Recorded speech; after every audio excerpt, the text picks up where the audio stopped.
start the dimensioning from the architecture ribbon. We can begin by leaving only one floor on the view so that we will be able to see what we are dimensioning. For this purpose, in the Project Manager, we turn off all levels for the time being. We turn on only the one we will be dimensioning. And we also turn off the terrain. It will be much easier for us this way. We start dimensioning by choosing Dimension Entire Drawing. The first dimension line should be at least 100 centimeters, so it does not go over the window and door descriptions. In Properties, we can change the size of the font, the number of decimal places, the size and ending of the dimension line. All of these elements can also be saved to the library and used in future projects.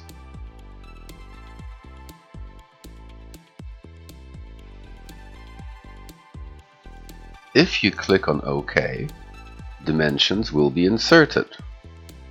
Dimensions will stick to the elements, which means that if you choose, remove or move any element that has been dimensioned, like window or door, then of course the dimension will also be modified. I move some of these dimensions so that they will not overlap on anything. Dimensioning the entire drawing involves dimensioning the exterior. Now we will highlight the walls, but we have to unlock them first because they are blocked.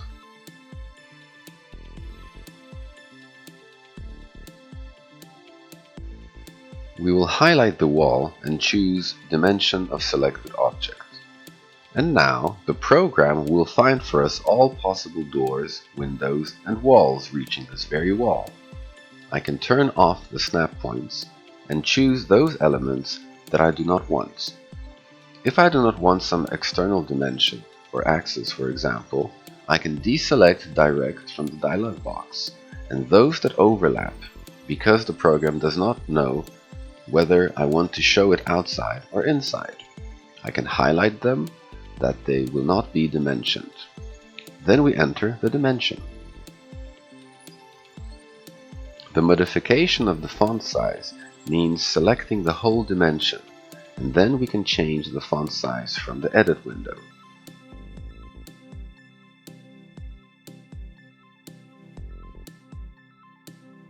There is of course also free dimensioning. I will show it on the cross section. And here I am going to introduce a spot height. We'll introduce the high altitude marker and the unfinished state, and with information about meters above sea level. We will enter it in the hallway. We will re-enter the spot height, but this time on the terrain. We only need to point it out so that we can see it at once, and maybe we will show it not in the unfinished but finished state, somewhere near the entrance. And now we can switch to a cross section.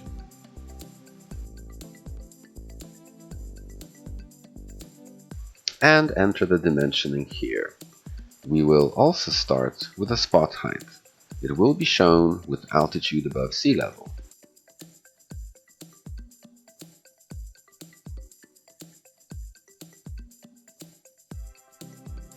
And the second one is already inserted in the utility room.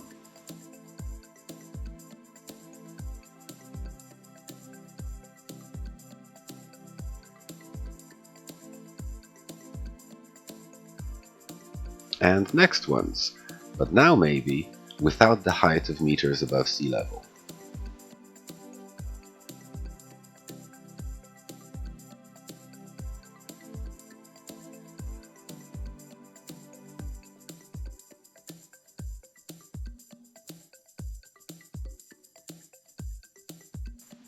Analogously, on the roof ridge and on the eaves.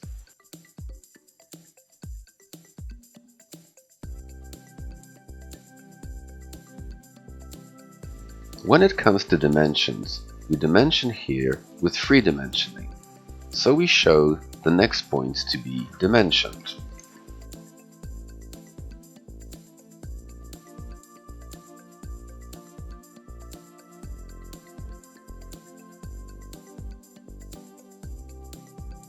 With the right mouse button, we confirm the entering of the dimension, and we show where this dimension should be traced. Now, on the cross-section, you can enter the object labeling of the elements, that is, the set of materials used in the given element. We insert the material list.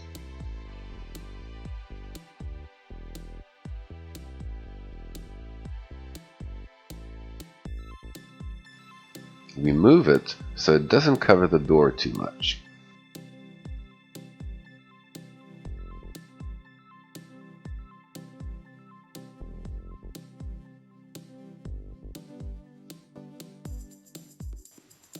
In this way, you can also dimension the walls in the projection.